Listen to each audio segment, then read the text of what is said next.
इसी सत्य कहने के कारण उस परमात्मा को जेरे कुएं में डाल दिया। एक बहुत पहले 200-200 फुट नीचे गहरा जल होता था कुओं में, और जेरा कुआं वो होता था जो नीचे से उसका पानी खत्म हो जाता था और काफी गहरा हो जाता था। उसमें डाल दिया। ऊपर से झाड़, बोझड़े, कांटेदार छड़े, कंकर, पत्थर, रेत से भर दिया। एक शेख तकी नाम के एक जलील व्यक्ति ने, वो मुसलमान था, मुसलमान राजा दिल्ली का बादशाह सिकंदर लोदी था, और शेख तकी उसका धार्मिक पीर था सिकंदर लोदी राजा का। मुसलमानों को इकट्ठा कर लेता था, राजा के सामने नारे लगवा देता था, राजा पब्लिक को देखकर घबरा जाता था, और फिर वो मनमानी सजा दिया करते थे। कबीर परमात्मा कुएं में डाल दिया, भर दिया पूरा, और कुछ देर के बाद वो गए सिकंदर लोधी के पास। परमात्मा कबीर देव जी राजा के पास उनके महल में एक कमरे में विराजमान मिले, क्योंकि वो समर्थ थे, वो पूर्ण ब्रह्म हैं, वो समर्थ हैं, लेकिन उनकी लीलाओं को देखा जाता है, पढ़ते हैं तब रोंगटे खड़े हो जाते हैं। हमारे पिता हमारे हित के लिए आए थे, हम उनके शत्रु बन गए। तो उस समय हम अशिक्षित थे। अब परमात्मा ने सबसे पहले ये रजा बख्शी, हमें शिक्षित करवाया। पुण्यात्माओं 5500 वर्ष तो कलयुग बीत गया, और उससे पहले जालिए कितना समय 3 युग गए। केवल एक ब्राह्मण वर्ग ही शिक्षा का अधिकारी था और कोई शिक्षा नहीं ग्रहण करता था, क्योंकि यह शिक्षा अच्छी नहीं है, यह बेईमान बनाती है प्राणी को। ये पाप करने से फिर हिचकता नहीं है व्यक्ति। यह शिक्षा गई ब्राह्मण समाज में। इस शिक्षा को इन्होंने रोजी रोटी का धंधा ही बना लिया, और पाप के भागी बनने लगे। अब शिक्षा आ गई सब समाज में। कितने चतुर बन गए हम भले ही ऊपर से कितने शिष्ट नजर आते हों, सुंदर कपड़े पहन के, बढ़िया कोई ठिकार लेके, अंदर से कति खोखे और खोखले हुए पड़े हम। हमारे विचार वो नहीं रहे जो हमारे दादे और परदादा के हम देखा करते थे।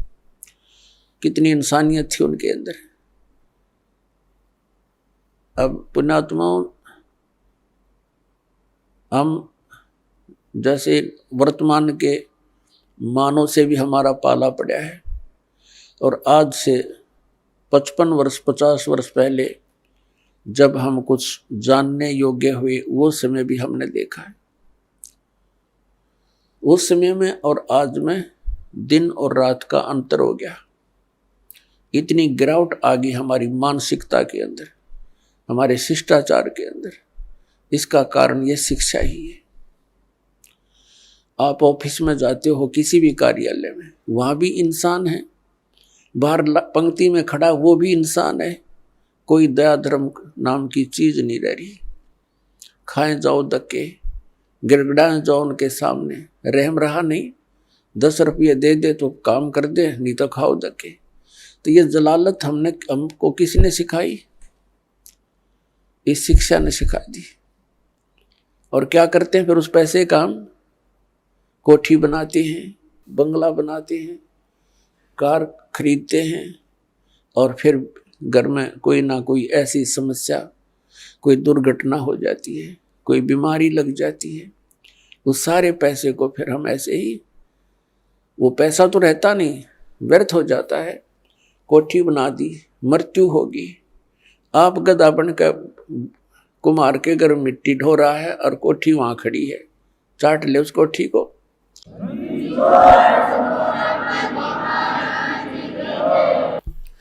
तो पुण्यात्मा, इस ज्ञान से हम इस माया से वापस होंगे, क्योंकि ये माया दुश्मन है हमारी। और इस माया का हम प्रयोग कहाँ करते हैं? हमने परंपराएं गलत बना ली। विवाह करते समय पूरा ड्रामा कर बैठते हैं, पता नहीं किस किस प्रकार से हम अपने इन क्रियाओं को जो एक सिंपल वे से करनी चाहिए थी, हम ड्रामा बना रहे हैं। विवाह करते हैं, लड़के वाला खुशी मनाते हैं, लड़की का विवाह होता है, डीजे बजते हैं। अरे ब्याह 2 बच्चों का होना है और परमात्मा ने कर रखा होता है, क्योंकि संयोग भगवान ही जोड़ के भेजता है, जीव नहीं जोड़ सकता, या भूल है इसकी। तो अपने सिंपल से वे से ब्याह करे, बच्चों का नाता ही तो जोड़ना है, वचन से जुड़ता है। ठीक है भी हमारे आपका बेटा पसंद है, वो कह दे भी हमारे आपकी लड़की पसंद है, दोनों बच्चों का विवाह मंजूर हुआ ना, हो गया ब्याह। और इसमें क्या देर लगे थी? अब हमने देखा, समाचार पत्र में पढ़ा, पहले दिन डीजे बजा रहे हैं, लड़के का विवाह था, बहनें भी डांस कर रही हैं, माँ भी डांस कर रही है, गली में खड़े होकर। और सब कंजर हो गए हम, इंसानियत भूल गए कति। अगले दिन क्या होता है कि विवाह के लिए जा रही थी बारात, रास्ते में दुल्हे वाली कार टकरा गई एक ट्रेल लेते हैं, दूल्हा मर गया, साथ में और बैठे थे 6-7, वो मर गए। पहले दिन तो खुशी मना रहे थे, अगले दिन टक्कर मार कर रो रहे हैं। तो इस काल के लोक में और हम बकवाद करें, इसलिए कर रहे हैं क्योंकि हमने भांग पी रखी है, नशा हो रहा है हमारे। नशा उतर जाएगा जब ये चीज आपने ऐसी दुश्मन दिखाई देंगी जो ड्रामा हम करते हैं। एक समय नानक साहिब जी के पास भक्त कोई व्यक्ति चले गए और कहा, महाराज जी आप ऐसे रहते हो खोए खोए से, आप कभी खुश नजर नहीं आते, आपका चेहरा ऐसा रहता है जैसे महादुखी प्राणी होया करे, और आप तो महापुरुष हो, आपको काहे की टेंशन है? तब नानक साहिब जी ने कहा, भी ना जाने काल की कर डारे और किस विध ढल जा पासावे, और जिन आते सरते मौत खुड़क दी उन्होंने केड़ा हासावे। अब ना जाने कब के बिजली गिर जा, 1 सेकंड का भरोसा नहीं, 1 सेकंड का। और हम फिर भी यहां फूले नहीं समाते। तो ये हमारी इस अज्ञान